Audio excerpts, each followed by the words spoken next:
আসসালামু আলাইকুম ভিউয়ার্স।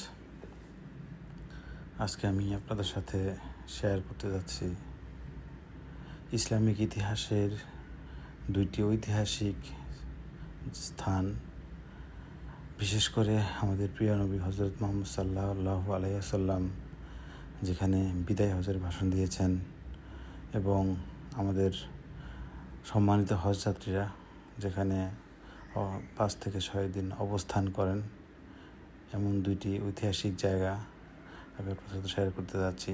এখন আপনারা দেখতে পাচ্ছেন আমাদের প্রিয় নবী হজরত মুহাম্মদ সাল্লাল্লাহু আলাইহি ওয়াসাল্লাম যেখানে বিদায় হজের ভাষণ দিয়েছেন এবং সামনে যে জায়গাটা দেখতে পাচ্ছেন, যেটা এখন সিলেক্ট করা আছে, এখানে হজরত আদম এবং হাওয়া সর্বপ্রথম পৃথিবীর বুকে মিলিত হয়েছেন। এই জায়গায় অনেক মানুষ ভিজিট করতে আসে, আপনারা সুযোগ পেলে ভিজিট করতে আসবেন।